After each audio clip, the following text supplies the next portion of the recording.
Je voudrais vous parler des noces de Cana.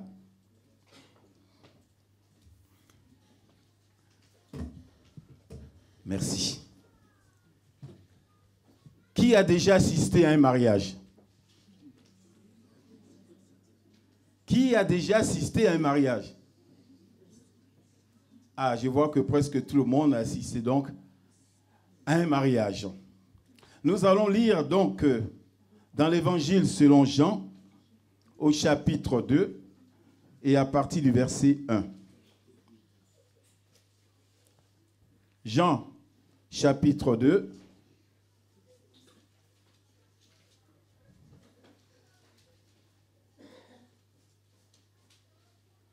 À partir du verset 1. Si vous y êtes, nous allons donc le lire.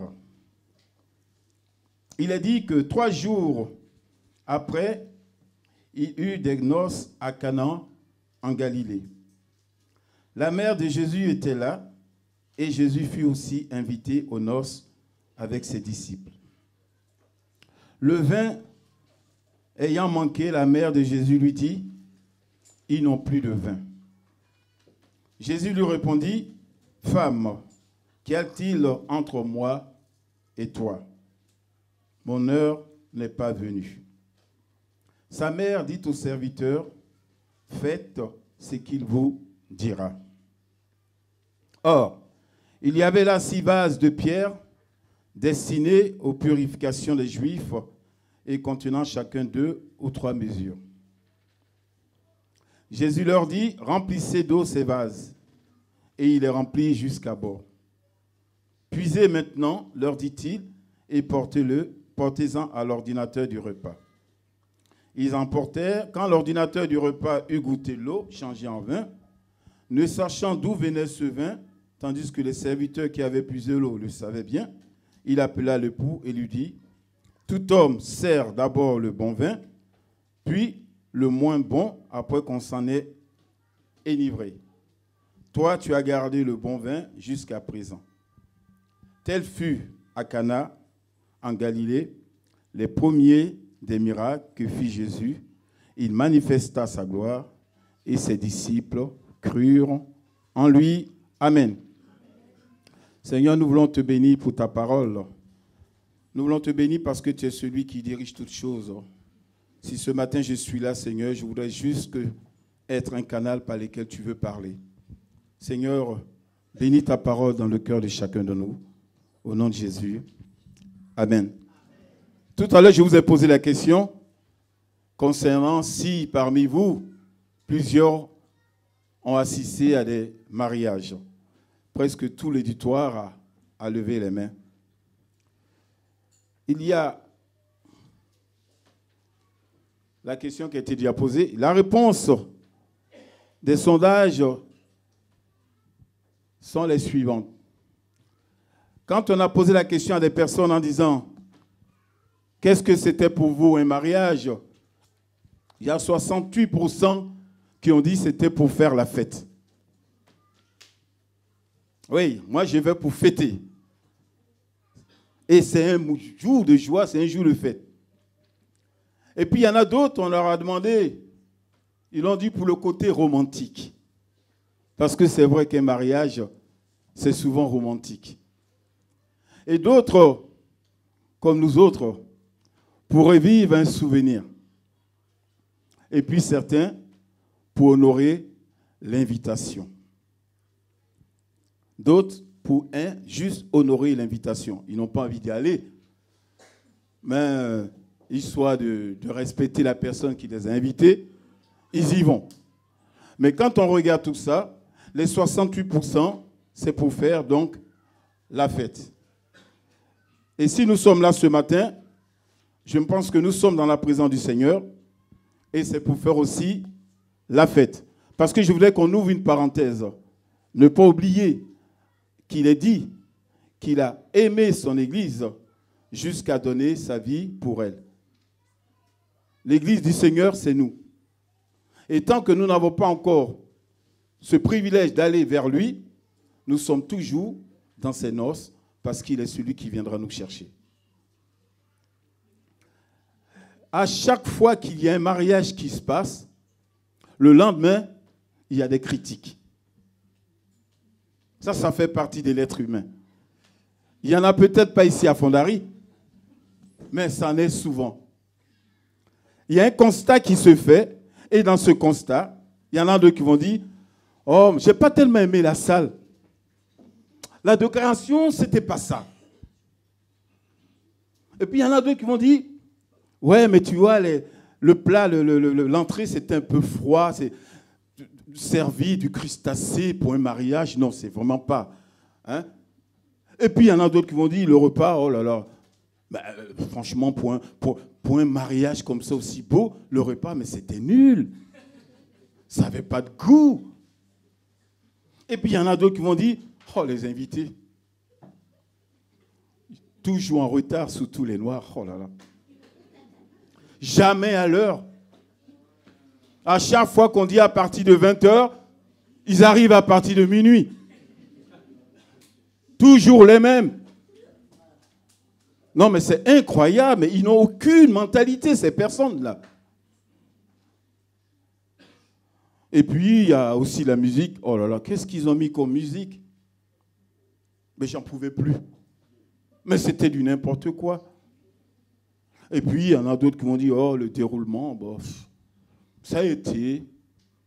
Voilà, bon, je n'ai pas tellement apprécié, mais j'étais là.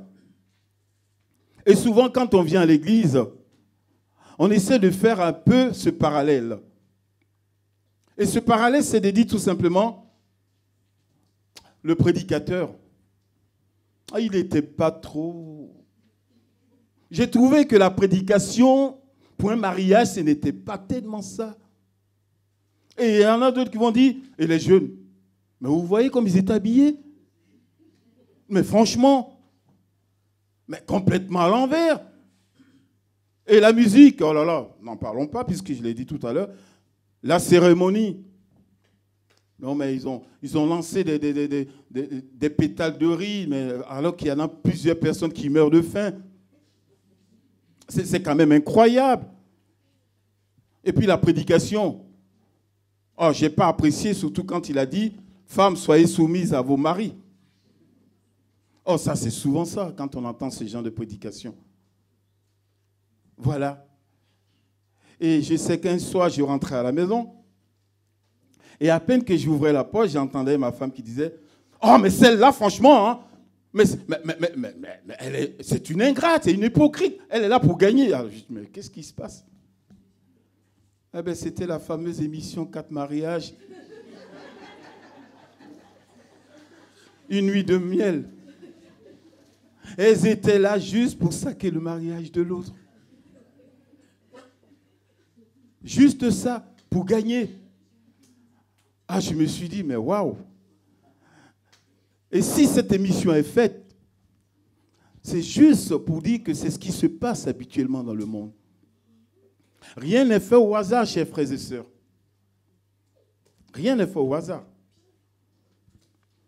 Et quand on lit cette histoire que nous venons de lire concernant Marie, elle a vu qu'il y avait un problème sûrement dans les cuisines. Il y a peut-être des bruits qu'on commençait à murmurer. Il n'y a pas de vin. Mais avant de parler de ce fait qu'elle est allée voir le Seigneur, il est dit dans sa parole, dans la parole du Seigneur, que Marie gardait ces choses au fond de son cœur. Le jour où l'ange Gabriel est venu l'annoncer en disant « Tu vas être enceinte et tu vas avoir un fils et c'est celui-là qui sauvera son peuple », elle a gardé ces choses dans son cœur. Le jour de sa naissance, quand les bergers et les rois mages sont venus voir l'enfant à l'étable, elle a gardé toutes ces choses dans son cœur. Lorsque ses parents l'ont présenté au temple et que ce prophète est venu dire des choses, ainsi que la prophétesse est venue dire des choses sur cet enfant, elle a gardé toutes ces choses dans son cœur. Et quand ils ont pensé l'avoir perdu, et qu'ils l'ont cherché toute la journée, qu'ils sont revenus, ils l'ont retrouvé dans le temple, et qui leur a dit, je suis là pour faire les choses de mon Père. Elle a gardé ces choses dans son cœur. Alors, quand elle a aperçu qu'il commençait à manquer de vin, qu'est-ce qu'elle a fait à votre avis? Elle est allée voir Jésus. Elle n'a pas fait d'autre chose que d'aller voir Jésus. Ce qui se passe au milieu de nous le plus souvent, c'est que nous faisons souvent des constats. Et dans ces constats que nous avons, nous sortons souvent des critiques. Toujours des critiques. Nous savons qu'il faut critiquer. Mais il y a des critiques qui donnent à aller de l'avant. Et puis il y a des critiques qui ne font qu'écraser les personnes. Et ce genre de critiques, nous pouvons les éviter. Car si l'amour de Dieu nous imprègne, si cet amour est en nous, la première des choses, c'est de ne pas voir ce mauvais côté, mais juste apprécier le bon côté. Parce que nous avons tendance, vous allez rendre service à quelqu'un de janvier à décembre. Mais si jamais, au mois de novembre, non, de janvier à novembre, mais si au mois de décembre, vous dites, cette fois-ci, je ne peux pas, mais la personne oublie tout ce que vous avez fait de janvier à novembre. Elle ne se souvient que ce que vous n'avez pas fait pour elle. Ça fait partie de l'être humain. De l'être humain qui a connu ou qui vit, qui n'a pas été délivré du péché. Mais de l'enfant de Dieu que nous sommes, quelle est notre attitude? Quand il est dit dans la parole de considérer d'abord les biens de l'autre avant soi-même. Et c'est cet amour que le Christ a manifesté. C'est d'abord de considérer nos biens avant lui-même. Et c'est cette image qui nous donne à chaque fois de d'abord penser aux autres avant soi-même. Parce que s'il avait voulu penser à lui-même, nous ne serions pas là ce matin, chers frères et sœurs. Nous ne serions pas là. Je n'interdis pas de critiquer, mais donnons des critiques positives. Donnons un sens à nos critiques. Marie a dit deux choses. Elle a vu un constat lucide et un conseil qui est un message d'espérance. Elle n'est pas allée dans la cuisine et puis entendre ce qui se passait, où elle va commencer à dire « Qu'est-ce qui se passe ?» Et quand on lui dit « Mais il n'y a plus de vin », « Ah, ça, je le savais. Je leur avais dit. » Ou bien, ben c'est parce qu'il y a trop d'invités. Hein? On commence tout de suite à trouver le mauvais côté des choses. C'est parce que si, c'est parce que ça. Elle a commencé à dire, oh là là, mais qu'est-ce qui va retomber sur la famille? Qu'est-ce que les gens vont pouvoir penser? De faire tout ça de fait pour ne pas pouvoir donner à manger ou boire aux personnes. Oh là là là là. Donc tout de suite, on a commencé à penser au côté du désarroi de la famille. Alors, on va commencer à se dire, mais il y a trop d'invités. C'est ce que j'avais dit. Ou bien, il y a une mauvaise organisation. Ou bien, il manque de ceci ou il manque de cela. Et quelquefois, quand je fais le parallèle à l'église, il y a de ceux qui viennent aussi dans ces noces, dans la présence du Seigneur, et qui vont après dire, oh mais il n'y a pas assez de dons. Oui, il n'y a pas assez de parler de langue, il n'y a pas assez de témoignages, il n'y a pas assez de ceci. On est toujours en train d'apporter une critique. S'il n'y a pas assez de dons, pourquoi tu ne manifestes pas toi-même le don? Et s'il est simplement dit que ce soit les anciens, les prédicateurs qui manifestent les dons, jamais ce n'est pas écrit dans la parole de Dieu. Il est dit que vous allez recevoir les dons. Vous allez recevoir. Le salut est pour tous. Alors, arrêtons de mettre sur un piédestal des personnes qui n'ont pas et qui n'ont pas demandé cela. Mais s'il manque un don dans l'Église, Seigneur, pourquoi ne serais-je pas ce canal par lequel tu peux te manifester? Plutôt que de dire, il n'y a pas de don. Je préfère aller dans une église où il y a des dons. Je préfère aller dans une église où il y a la prophétie. La plupart du temps, c'est la réaction qu'on a. Marie fut attentionnée. Elle a été attentive. Elle a vu ce constat. Alors elle s'est dit, que faire de ce constat? Comment réagir? Est-ce que je dois aller juste divulguer ou rester dans l'indifférence? Est-ce que je dois être désespéré pour la famille, pour les bruits qui vont se répandre? Alors, quand on regarde l'action de Marie, car c'est bien elle qui va déclencher l'action du Christ. L'attitude de Marie est un modèle et c'est un exemple que nous devons suivre. Marie est allée voir donc le Seigneur. Je voudrais qu'on ouvre une parenthèse. N'oublions pas que le vin est le symbole de la joie. Vous n'êtes pas d'accord? Le vin est le symbole de la joie. Les invités vivaient joyeusement, mais dans des joies terrestres.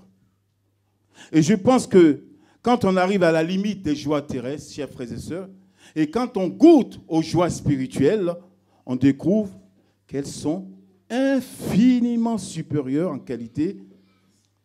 Et en plus, la joie spirituelle est sans limite. Le combat de Marie est donc une intercession. Car comprenant la limitation des joies, ici-bas, elle s'adresse à Jésus qui peut faire quelque chose. Elle ne sait pas quoi. Et la plupart du temps, il arrive que nous nous mettons à prier, nous ne savons pas quoi dire au Seigneur. Et il est dit que l'Esprit nous conduit dans des murmures pour demander à Dieu. Vous l'avez déjà lu, non? Il y a des moments où on est là, on ne sait pas quoi demander au Seigneur. Mais l'Esprit nous guide. Lui le fait. Marie est allée juste pour dire, ils n'ont pas de vin. Voilà tout ce qu'elle a dit au Seigneur. Ils n'ont pas de vin. Elle reconnaît qu'elle a besoin de lui. Que sans lui, la vie manque de véritable joie.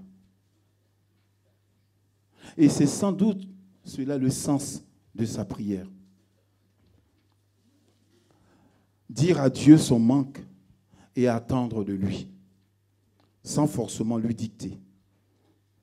Lui dicter ce que nous voudrons qu'il fasse, car nous sommes, par définition, incapables de deviner la nouveauté de vie que le Seigneur peut nous réserver. Marie, ensuite, reste dans une confiance totale. Dans une confiance totale dans le Seigneur et surtout à sa disponibilité.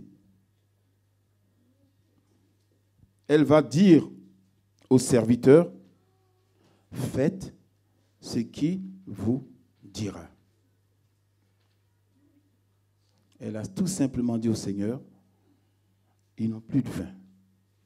Et elle retourne voir les serviteurs, faites tout ce qu'il vous dira.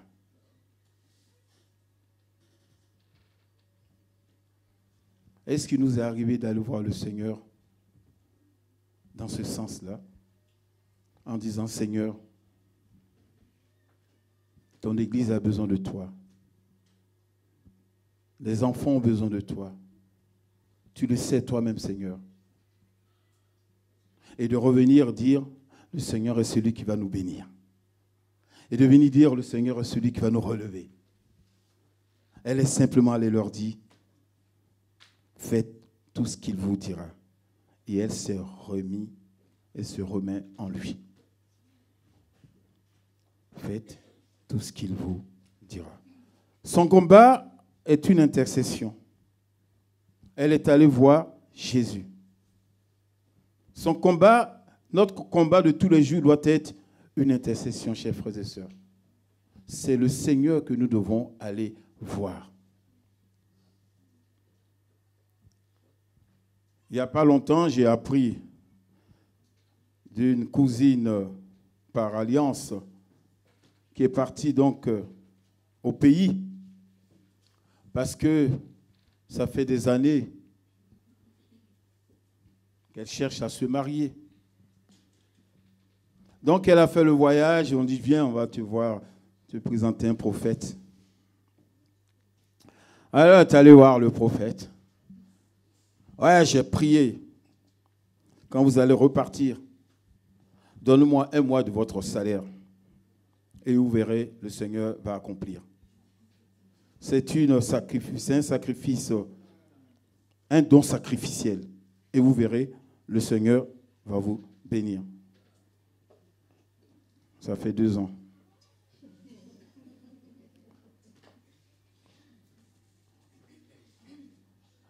J'ai mon petit frère qui a appris que j'étais malade et il m'appelle en disant, je suis allé voir un prophète et il m'a dit, il va falloir qu'on prie pendant 6 jours à partir de minuit. Ah, je lui dis, moi à cette heure-là, je dors. Surtout qu'il y a 2 heures de décalage. Quand il est minuit là-bas, il est 2 heures du matin. Il dit, moi à cette heure-là, je dors. Et il dit, c'est pas grave, je vais prier et puis tu écouteras la prière. J'ai dit, ok. Et il a fait ses prières. Et il a dit, surtout, tu prends de l'eau que tu bénis et tu te badigeonnes tous les jours avec. C'est le prophète qui lui a dit ça. D'accord. J'ai écouté sa prière et après je lui ai dit, pourquoi prier 6 jours? Si le Seigneur veut me guérir, il va me le faire instantanément. Pourquoi prier pendant 6 jours? Donne-moi un verset dans la Bible où le Seigneur a dit à quelqu'un qui voulait la guérison, prie pendant 6 jours. Badigeonne-toi d'eau bénite. Alors je lui ai dit, je crois au Seigneur Jésus. Et que s'il doit me délivrer, il est celui qui va le faire. Je me confie en lui. Le combat de Marie est une intercession et notre combat aussi doit aboutir à cela. Et dans l'humilité. Car il y a une solution divine toujours à un problème humain. C'est d'avoir cette foi. Et quand elle est allée voir le Seigneur et qu'elle lui a dit, ils n'ont plus de vin, voilà la réflexion du Seigneur. Femme, qu'y a-t-il entre toi, entre moi et toi? Ce n'est pas entre toi et moi, c'est entre moi d'abord et toi. Vous verrez bien la différence. Le Seigneur est d'abord le Seigneur. Il ne dit pas, parce que nous, quand on parle français, on dit toujours qu'il faut d'abord parler de la personne. Hein? Toi et moi. On dit ça, c'est du bon français. Mais le Seigneur, quand il s'adressait à sa mère, il a dit, qu'est-ce qui est entre moi et toi? Je sais ce que j'ai à faire. Et quand on entend le mot femme, on se dit, mais oh là là, il a manqué de respect à sa mère. Il y a eu plusieurs commentateurs là-dessus. Là, je ne vais pas essayer d'épiloguer là-dessus. Mais vous remarquerez que dans les évangiles, à chaque fois qu'il s'adressait à une femme, c'était toujours femme. Dans le jardin, quand Marie de Magdala est arrivée, il est dit que les 2 anges ont demandé, femme, que cherches-tu?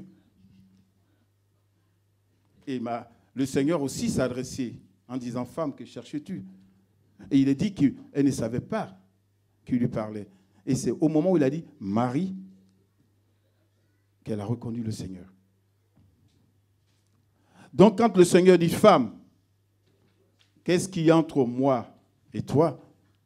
C'est juste qu'il remet sa mère dans ce qu'elle était dans le jardin d'Éden. C'était la femme que Dieu a créée. C'est de cette femme-là qu'il parle. Quand il s'adresse à une femme, il parle de cette femme-là que Dieu a créée. Ce n'est pas une façon de rabaisser sa mère. C'est juste de la mettre plutôt en valeur. Femme, qu'est-ce qu'il y a entre moi et toi? Elle aurait pu dire, oh là là, une telle réponse, je préfère baisser les bras.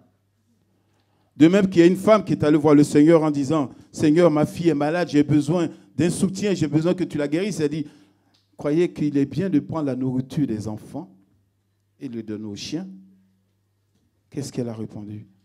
Oui, mais les chiens mangent les miettes qui tombent de la table. Il a dit, ta foi t'a sauvé. Vous voyez cette humilité.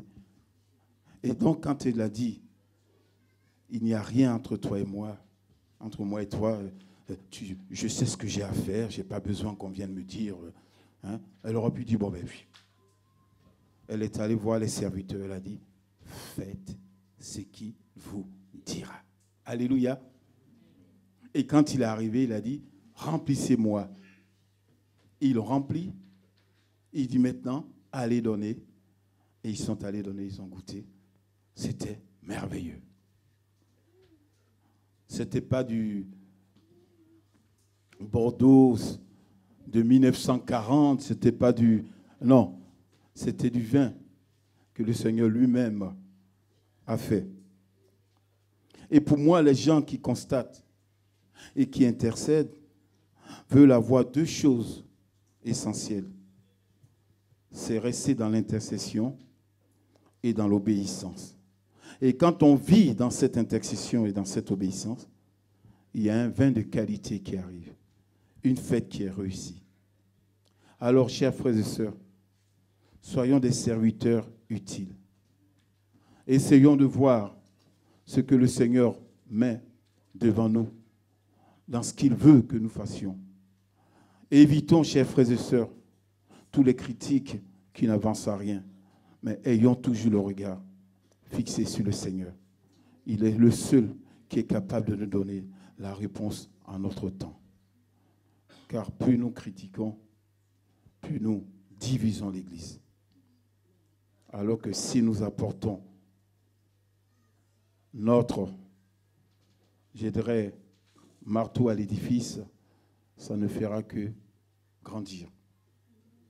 Alors ce que j'ai constaté, chers frères et sœurs, c'est que Marie a intercédé de telle façon que la fête soit réussie. Alors je voudrais que nous aussi, nous intercédons afin que la fête, notre réunion avec le Seigneur, soit réussie. Je sais que ce n'est pas évident, ce n'est pas facile, mais la joie que le Seigneur nous donne n'est pas pareille. Il a dit, je vous donne ma paix, pas comme le monde vous le donne. Parce que cette paix ne peut pas être celle du monde. C'est la paix qui vient du Seigneur. Et notre frère tout à l'heure a dit dans son témoignage, il a quand même compris que c'est un Dieu de consolation. Il faut passer par ce genre d'étapes pour comprendre ce qu'est un Dieu de consolation. Il faut vivre cela pour comprendre ce qu'est un Dieu de consolation. Quelquefois, on manque un peu de cet acte. Mais prions pour que le Seigneur nous imbibe de son amour, afin que le fardeau des autres soit le nôtre et que nous puissions les porter les uns les autres. Alléluia. Hein? C'est juste ce conseil que j'ai à vous donner. Hein? Voilà, ma prédication n'est pas la top des tops, mais j'avais simplement envie de vous dire cela. Restons dans cette humilité de Marie et sachons-nous retourner vers le Seigneur. Lui seul est celui qui nous donne la vraie solution. Alléluia. Seigneur, je te bénis. Je te rends grâce parce que tu es un Dieu merveilleux, parce que tu es un Dieu bon. Je te bénis parce que tu es celui qui nous appelle encore à pouvoir compter sur toi dans ces moments difficiles, à pouvoir nous appuyer sur toi, à pouvoir dire, Seigneur mon Dieu, que sans toi, nous ne pouvons rien faire. Seigneur, je te bénis parce que ce matin, tu es celui-là encore qui veut parler à nos cœurs. Daigne, Seigneur, mon Dieu, mettre, Seigneur, cet esprit en nous, afin que nous sachions que nous sommes une famille, que nous sommes une famille en toi, Seigneur, mon Dieu. Et que c'est dans cet état d'esprit, Seigneur, que tous nous pouvons avancer pour ton œuvre. Que nous restons unis, Seigneur, mon Dieu, dans l'adversité. Et que nous n'en laissons pas l'ennemi venir s'aimer le désordre, Seigneur. Mais qu'au contraire, que chacun de nous, Seigneur, se préserve, Seigneur, mon Dieu, d'être une occasion de chute ou de dispute, Seigneur, mon Dieu. Je te loue, je te rends grâce et je te bénis pour tous tes bienfaits. Que toute la grâce et toute la gloire te reviennent. Au nom de Jésus. Amen. Amen.